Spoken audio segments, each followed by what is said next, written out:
can walk in and hit a 91 with no study. And I'll tell you the story that really, really changed my life. So there's a guy named Kemp Knott. He was like, and hopefully Kemp, maybe you'll see this. I gave Kemp a hard time.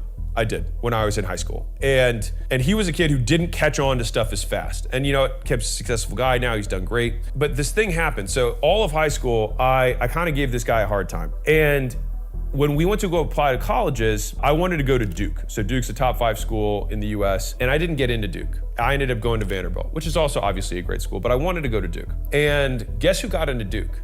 Kemp Knott. And so what was really interesting is that this whole time, like Kemp would go to study hall, he'd be like, teacher, you forgot to assign his homework. Like he was that guy, right? And I honestly just really disliked him, but mostly because it probably just reminded me of my own inadequacies of like, I was just unwilling to do the amount of work that he was. And I shamed him for doing the amount of work that he did. I was like, you have to work so hard just to try and come close to me, right? But in the end, he got into the better college. And so it was this really humbling lesson for me that none of the colleges cared that I worked less than him.